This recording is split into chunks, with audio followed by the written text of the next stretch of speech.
So I was inspired through that. So anytime I wanted to write, I was writing along them lines. My first composition was with the lyrics to a reggae-like thing. Yeah. Because we were supposed to. Would you remember how you sang it? Oh, our Father who art in heaven, hallowed be thy name, thy kingdom come. Oh, our Father who art in heaven, hallowed be thy name, thy kingdom come. Thy will be done on earth as it is in heaven. It is in heaven. What about your other siblings? Apart from your brother who played a lot of reggae, did they also like music? They were my biggest fans. Aha. They loved music. So you were the ones who were the one who performed for them. Yep. So anytime I would have anything to do in the area, the first people there would be my siblings because I come from a big. And then Anthony, the one that I come after, is a telecom engineer. Yeah. And you are the musician. Yep. And then your my elder older brother is a teacher. Oh wow. She's a teacher in New Jersey. And then Bradwick, who is the assemblyman. The assemblyman. So oh, but assembly is your mom did quite well. She did it very well because she was like, okay, if he wants to do the music, let him do it. Did they support you? Mom was my biggest fan. And she was my biggest but your dad? My dad was skeptical because of the stereotype of you do entertainment and you might end up becoming wayward or becoming not so responsible. So then I had to prove him wrong. Right. And my mom would always help me sneak out and help me sneak back in. Oh, so she would tell me, don't disgrace me. Let's go for this and make sure we nail this. Because if you don't get this right, it's not you alone going, I'm going out the door with you. Because, there's times where Dad will put the key under his pillow and lock the door because I've gone and I've not come back. And now I'm back and it's raining and Mom will have to beg for the key. And Dad will say, go back to the studio. And I'll walk through the rain and go back. Go back and sleep in the studio. Come around, look around. And by Sunday evening, the trainers are not there. Ima is not there. So for the next 1 week, I'm in different areas flexing with the trainers and they are looking for me. That's And when they get hold of me, I'm like, Charlie, you for me when I hit the trainers for this house, go feel well. There you go. So they call me when I take my bro in trainer where you want to talk. Me more we are for beg, no. I know, right? You're a big mouth. Yeah, those experiences, those memories. But it's good. It's good to have them. If you probably didn't have those experiences, you probably won't be smiling and talking about them now. So, at what age did you decide that okay, this is it, we're going for it, and music is what I really want to do? I think at 19. 19. After high school. Which high school did you go? I went to St. Margaret Mary Senior High School in Dansoman. Oh, okay. And right when people were going for uni and stuff, I branched off. Yeah, I had to just, pursue my talent because the support, financially, it was, they had done their best, my parents, and then I had to just push. So I went out there to do what I needed to do with my talent and then pave way for my siblings, Martin and Mary, who were super smart as well in school. Just so that they could have a way as well. Just so they could do that, because I had the mic and I was excited with that. Right. So I said, yo, you guys, just make sure you get those numbers and let's keep this running. So from 19, by 22, Linda was out. Yeah. Yeah, and I was talking big boy things. I know, but at the time when Linda came out and you just blew up all of a sudden, because you won several awards with Linda, how did that make you feel? It was I don't know how to describe the feeling, but I was satisfied that I was able to make Mom proud, and I was established as a solo artist because I came in the scene as an artist that featured on so many songs. Right. So people saw me as the artist that was good with collaborating with other people and bringing. Yeah, but they hadn't seen you on your own yet. So there was the challenge for me to do that and come out with my album. Yeah, and what about your dad? My dad now was finally excited after my first video came on TV. This was way before Linda. Right. This was, I think, in 2001, 2002, when I did the Trino Bremer with Mary Japan. Right. Because of the nature of my voice and stuff, I would never rehearse when my dad is around, because I'm seen as I'm making noise. Noise, yes. Loud. Yeah, because so he hadn't really heard anything that you had done. He just knows, a couple of lines. He just keeps moving around. So now this is all of us at the living room waiting, because I've told them the video was coming. The video was coming on ISO Pele's show on TV3. Right. And so I had everybody sitting down. So that day of all days, I would have to stay home. So this is one of the few days that everybody, including Koima, is here in the living room trying to watch a TV show. But in this case, Ima is actually appearing on that show. That's why he's here.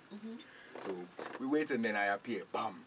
And then my verse comes, and then my dad turns and looks at me and asks everybody, "Is that your voice? That's you." Yeah. Like, yeah, you know. You went lip syncing. So yeah, from that day, you know, sometimes I would ask him, "Charlie, I have to go for rehearsal. I don't have money. Can you know?" So from then, Dad would also support. So he came aboard before I actually blew. Right. When he heard me, when he saw what I did. Yeah. So yeah, anytime I didn't have anything, I would go. I'll head him. He'll give me some. Ah, small. Charlie, you had better give me or else, you know, you don't want your son to become a thief. Exactly. So when things turn around and Linda blew and everything worked out, you know, I made sure they also, you know. Benefited a little bit. There you go. But how come you chose the name Batman? Hi, man. You know, coming up, during the days we were performing at Fun World, everybody was fascinated about comic names and, you know, so I just thought, you know, I love the whole nocturnal vibe, the whole dark vibe, so yeah. That's how come you chose the name BAT to me meant best of all times. Best of all So times. I wanted to be the best of all times. Yeah. The name change was inspired by how my dad felt when I started off. You wanted to do your real name? Yeah, use my real name because it's his title. Okay. That's his name. So now you got to say your full name. So my name is the one that is in your passport. Yes, okay. Emmanuel Andrews Samini. Emmanuel Andrews Samini. It's a nice name though. And I have Halid in there. Oh, okay. That was given to me by Baba Lasa, my uncle. Oh, that's nice. So Emmanuel Andrews Halid Samini. Nice.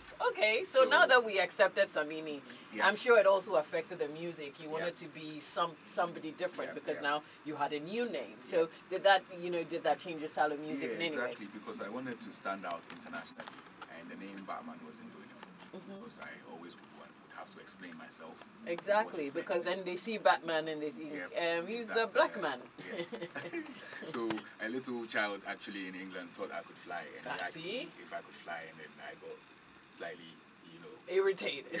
So that prompted the bold step in actually making that change before anything international come. Right. So just when I changed the name in 2006, mobile nominations came, and then I was there as Batman Samini and not just Batman. Yeah. So it span off from there. So you came to Batman Samini for a while, and then the Samini stood on its own. Yeah. And it's been great since I did that change, because then I respond to myself.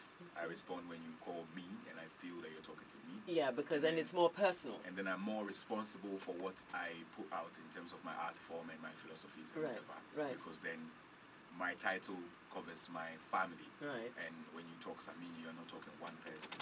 You're talking the whole generation. So I have to represent responsibility. Right. About also writing music.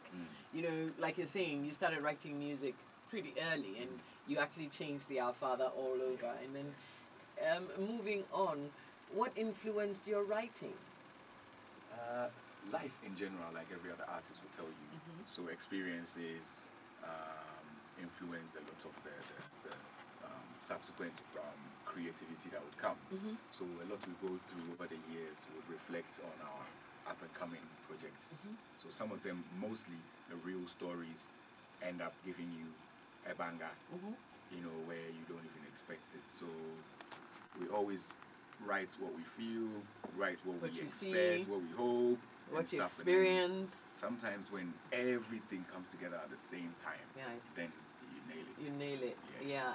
I've always wanted to be, if I'm going to be an artist, I wanted to be a professional one. Right. So I was looking at the likes of Doreen Andoh, Bob Marley, Steve Balls, who I used to listen to and watch their videos. And I realized that the longevity of these people's acts had a lot to do with performing your act live.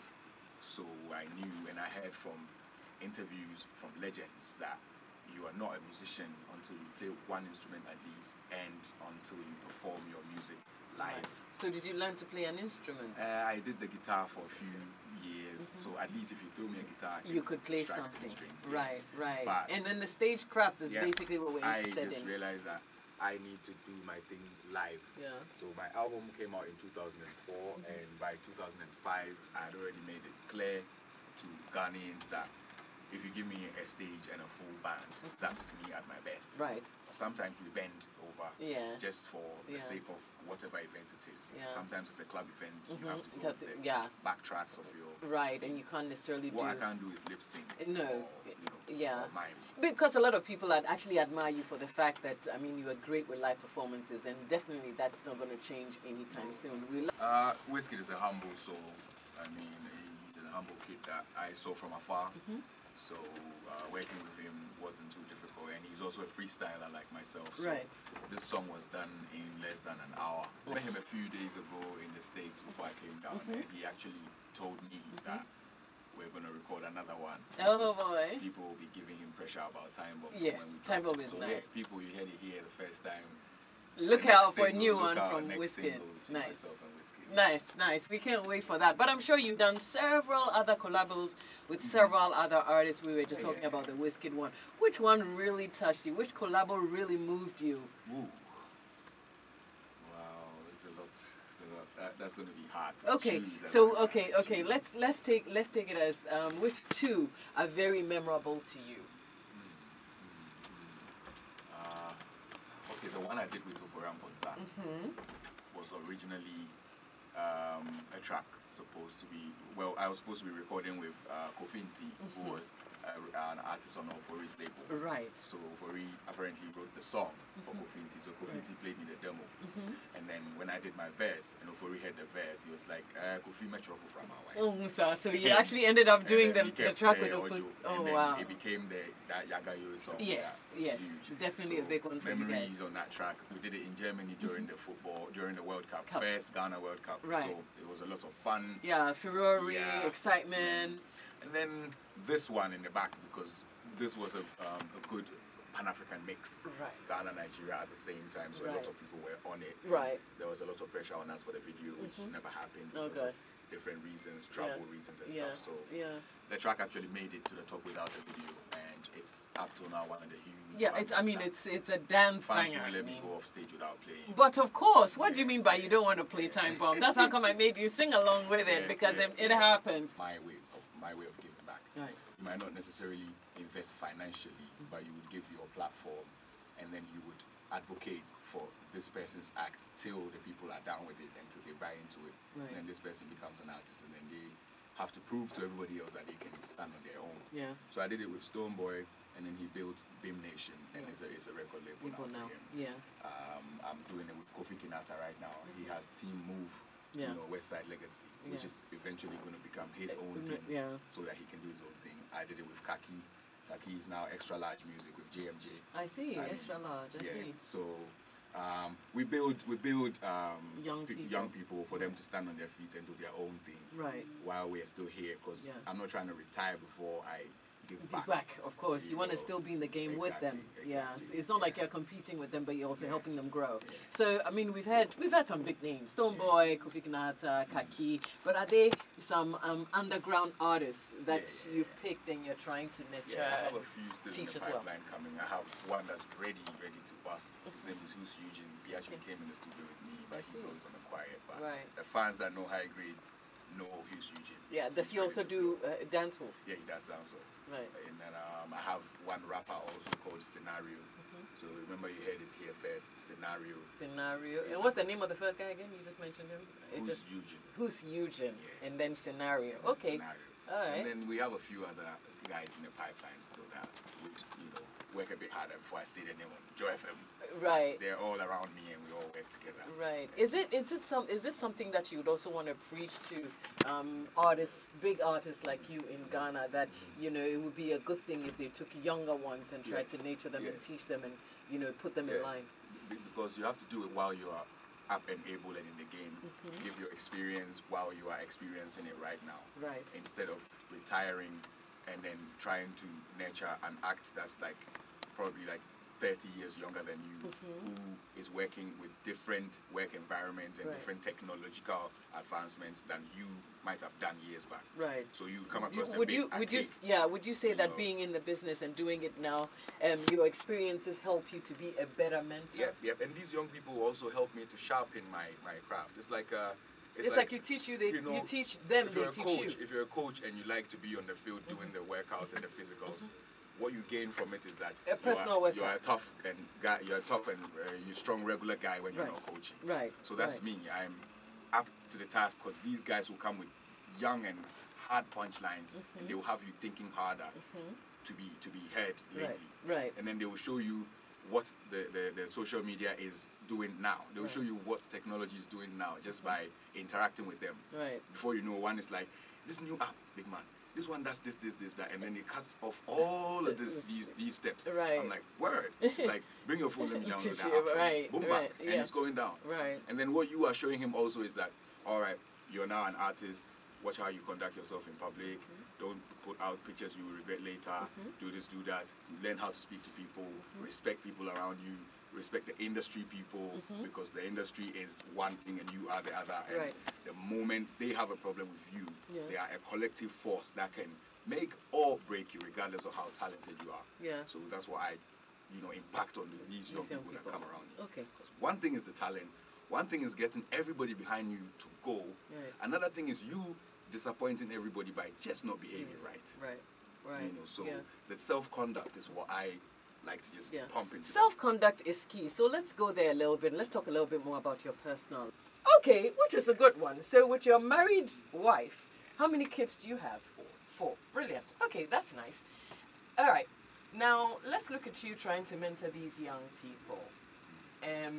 You've had a few of them in your camp. Do you think that your way of life would also, impact on what they do? Because then, at least these young people shouldn't be able to take out the leaf out of your book that says, okay, I have X number of kids and I have X number of women that have children. It's all about morality. That's what I'm trying to get to, so that being responsible. Because then, if you're trying to live a life that you think that the kids, or I won't call them kids, the young people would emulate, you probably also want to look at yours and make sure that it's all right that If you want to make a typical or a serious example, I know a huge icon who during his days had a lot of children, and today all of his children, if I'm right, are successful because of the brand he left behind. Okay. So sometimes you never know who's coming and what they're coming to do. Right. I have a story behind how and why I have multiple individuals with some of my children, and then I also have the lot with one person. Right. There's stories behind how I ended up at 35 with these number of children, but I make sure I represent as their father. But I would advise a young guy coming up to be more responsible, more focused, and be more, control yourself a bit more, so that you would not end up having to explain yourself so much like I have to do. Yeah. It's a good way to explain yourself out of it. I hit the road at 19 and by 22 I had my first child. Holy baloney. So you can imagine a boy at 24, already a star, doing everything, driving your own car, running around the place, unruly. Right. Having multiple girlfriends and hiding it from everybody. Exactly. I would not advise a young guy to necessarily go down the path I went, because there's a lot of consequences with having multiple relationships and not being straightforward about them. Right. But like they say, hey, do not judge me until you've walked 2 moons in my moccasins. So we'll definitely leave it there. Let's play funny. If we had a stage right now and we had Samini right here and we had Chatawali and they played a song that you both knew how to sing, would you sing along with him or you walk off the stage? I'll sing along with him. He came on my stage to surprise me during Samini Fest last year. And how did that feel for you? Yeah, it was a surprise and it was a good one, because then he has tried to apologize to me on different platforms, just trying to show to the fans that, all right, we were only joking, so people don't take it too serious. But coming onto my set without tweeting, without hyping, just showing up, I think he came to try and make a mark, and the mark was made. Yeah. So do you think that also bridged the gap in a way? Yeah, it helped the streets calm down, because it was an election year as well. It helped the streets calm down, because we needed everybody to be focused, and then we all choose and change power or maintain power, whatever it is, in peace. So we didn't need music rivalry at that time. What we needed was a unified musical body to calm down the city. Yeah. And I think that move helped in making all of that happen. Right. If any other dancehall artists, because we're speaking in terms of dancehall artists, any other dancehall artists also came up later on and tried to start beef with you, based on the experience you've had with Shatta Wale, do you think that you would? No, I think Bandana deserves my response. Okay. Because he knocked hard enough. You know me and how I keep it constructive. Right. I listened to him from 2006 to 2013 before I did Scatter Bad Mind, one song to respond to I think 100 beef songs to me, and that came and made the mark. I don't think anybody deserves my response if they bring beef. I've not finished dealing with the aftermath of High Grade Family and Shatta movement. Until that stadium concert and that world tour happens, for us to prove to the world that all right, High Grade Family, Shatta movement together stand for a unified movement rather than factions at war. Until that happens, I think we still have our healthy rivalry, which makes the streets interesting. These three men make sure we hear a hit from them. Yeah, from them. Like it's a hit. It's a song, and you have to. I mean, Lumba was able to make a political song for opposition people to dance with it in a club. Yeah. I've seen an opposition guy go and request for the song because it's a nice song. The one that he said, Nana, you're a winner. That song, that was even not used this trip. No, it was the trip before. Nana didn't win, actually. Yeah. But that song, it was a hit song. Just a political song, and it was at all the functions. Yeah. So someone like that, I look up to and they give me vim, because I know that even when we cross our legs in our balconies chilling, we can always pull a banger to make the streets exciting. And then, you know, to make some fortunes off it as well. Right. And if you had, I mean, I'm sure you have had the chance to record with several Ghanaian artists. If there was any Ghanaian artists out there still that you would really like to record with, who would that be? Ghanaian artists. Whilst you're thinking about it, think about any international act that you would love to record with. Well, there's no limit. There's no limit when it comes to the international acts. You know, so as I'm focused on a reggae album right now, I would definitely be honored to have Morgan Heritage of my reggae album. He is in Ghana now. Yeah, he was actually here yesterday. Gramps actually linked me up with the production for this this first reggae song we played, My Own. My Own, yeah. So you can tell the production is towards mainstream reggae. To young people around me, and we do a lot together. You know, one of them is Elombini, my PR, who's been working with us for years now, and he gradually started from one to one of the biggest, you know, local bloggers when it comes to reggae in Africa, not just Ghana. Jamaicans want to reach Africa, they link Elombini. Yeah. So I'm working with these young people, and then also I'm working on my reggae album, which is my next album, my 7th studio album. When are you going to release that? I'm hoping 2018. I'm hoping. So My Own is like a single off the album. And this is going to be the only single till the reggae album is done. Comes out, And when is Samini Fest? Samini Fest is in December, first week of December. So this year it's happening again. So y'all mark it on your dates, on your calendars. We're going to do it big, and hopefully we'll bring a guest act from Jamaica to this year's event. Right. And then also, I'm into farming as well. I've been doing it for years, and it's just about time I speak about it to show to the youth, because now it's like we have to let the youth know nobody's bigger than touching and tilling the soil. Right. So who you adore and whose swag you feel, if that person lets you know he's touching the soil, I think it's going to inspire you in a way. Right. So yeah, High Grade Farms, it's been there, we're doing it, and hopefully when other things are allowed, farmers are going to be bigger than we are right now. So we're still pushing, but the youth get into farming. High grade for real, grade for real. And thank you, Samini. We really have to go. But we are so grateful that you were a part of our show today. I've had a good time hanging out with you, which is like an everyday occurrence. Thank you for having me. It's always a pleasure to have you. I know, right? Emmanuel, thank you so much for being a part of our show this morning. And folks, Achisa.